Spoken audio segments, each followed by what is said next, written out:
नमस्कार विद्यार्थी मित्रांनो, आज आपण 8वी स्कॉलरशिप बुद्धिमत्ता या विषयातील घटक संख्यांच्या मांडणीतील सूत्र ओळखून प्रश्नचिन्हांच्या जागी येणारी अचूक संख्या ओळखा हे पाहणार आहोत।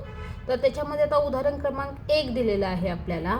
तर ह्या उदाहरणामध्ये इथं प्रश्नचिन्ह दिलेलं आहे। तर या दोन पहिले सोडून त्याचाच तसाच संबंध आपल्याला तिसऱ्याशी जोडायचा आहे। पहिल्यामध्ये जर आपण पाहिलं तर इथे 7, 4 आणि 39 दिलेला आहे आणि 7 आणि 4चा जर आपण गुणाकार केला तर 28 येतो। 7 आणि 4ची आपण बेरीज केली तर 11 येते। आपण करून पाहूया। 7 गुणिले 4 7 चौक 28 आणि 7 अधिक 4 जर आपण केलं तर ते आलं 11।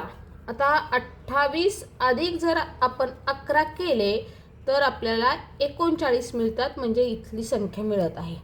आता इथे जे आपण नियम लावला तोच नियम आपण दुसऱ्या ठिकाणी सुद्धा लावून बघूया।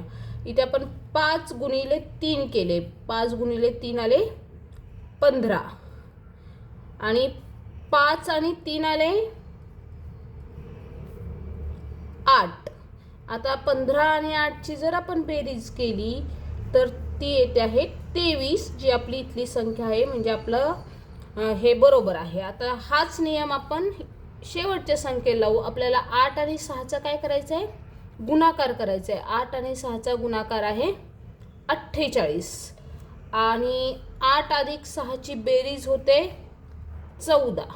जर आपण 48 आणि 14ची बेरीज केली तर ती येते 62, म्हणजे आपल्याला प्रश्नचिन्हाच्या जागी आपली संख्या काय येणार आहे, 62 येणार आहे।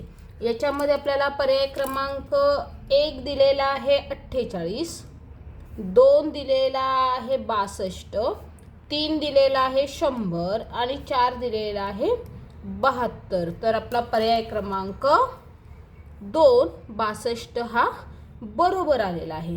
तर विद्यार्थी मित्रांनो, आता दुसरा प्रश्न आहे बघा इथे खाली। इथे पण एक मांडणी दिलेली आहे। मांडणीतलं सूत्र ओळखून आपल्याला प्रश्नचिन्हाच्या जागी काय येत आहे ते पाहायचं आहे। तर हा प्रश्न सोडवण्याचा तुम्ही प्रयत्न करायचा आहे आणि काय उत्तर येतं ते पाहायचं आहे। ठीक आहे।